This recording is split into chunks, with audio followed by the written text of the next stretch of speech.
I love sales so much. And one of the reasons I do is because there's so much that goes into it. And, a lot of salespeople kind of shy away from that. And they say, oh, I just give me some really simple approach. But if you don't understand the sales psychology behind it, you're not going to be very successful. And I think that's great, actually, because I do know what goes on behind the scenes. And if you're like me and you're passionate about sales, you do eat this kind of stuff up and you want to understand the sales psychology behind a script because that's what makes you successful. The fact that sales is difficult, the fact that it's complicated, the fact that it takes a lot of skill, that's why it's such a great opportunity. Because if you get good at it, you make a lot of money at it, right? So with that in mind, let's go ahead now and start diving into more of the meat of the script. So, let's keep in mind where we're at in the script here, right? So we kind of introduced ourselves. We let them know we had one quick question. We then asked them a question that they're pretty much going to have to say yes to.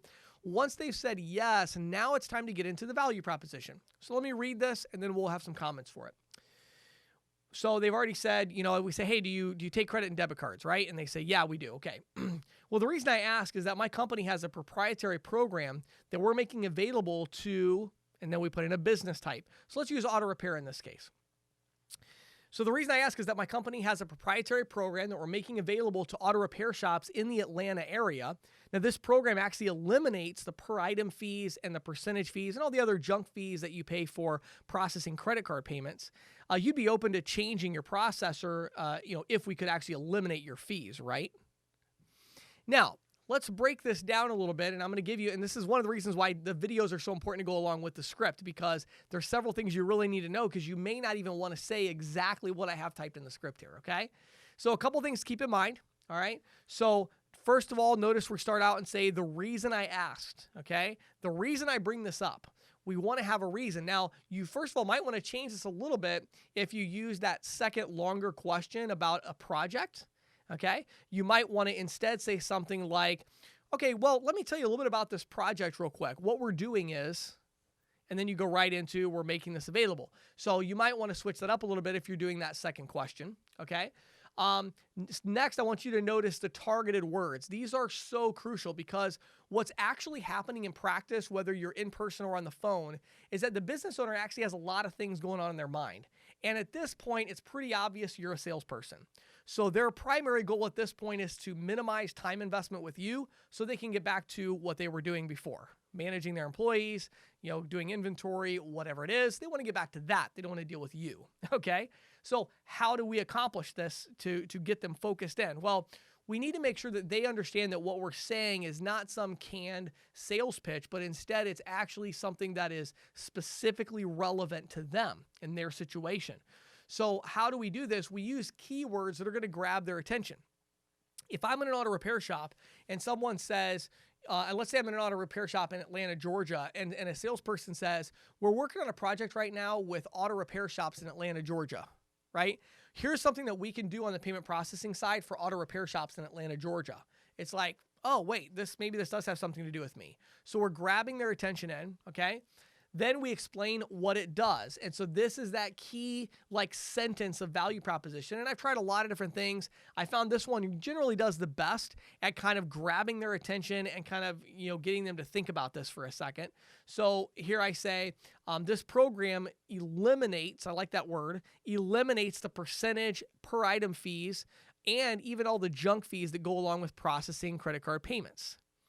So that's going to grab their attention and they're like, eliminate. Well, I pay $400 or $500 a month. I pay $2,000 a month. Eliminate? That's a big word. That's like, wow, okay, what are we talking about? Okay.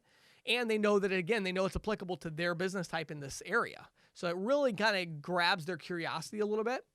Now, the last line is the one that you really have to tweak and you really have to work on depending on your area, depending on your presentation style and everything.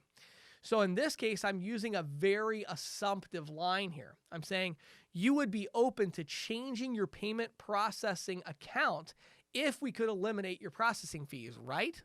Well, that's a pretty gutsy statement, okay? And if it works great. It should definitely grab their attention, and I would encourage you to try it. However, if you get people that are giving you objections already at that point, you don't want objections here. So if they're like, no, we're really happy with who we have, we're not interested in switching providers. If you're already getting that, then you need to switch this line up, okay? Because we're not looking for objections here. We're actually looking for questions. We're looking for interest, which we'll talk about in the next video.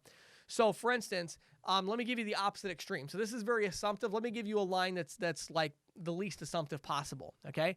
I might at the end of this say, you would be open to learning more about a program that would be able to actually eliminate all of the credit card processing fees if it was something I could shoot you in an email, right?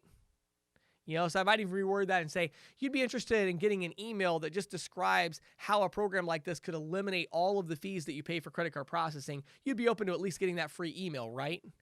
You know, so you can really go all the way. That's like not assumptive at all.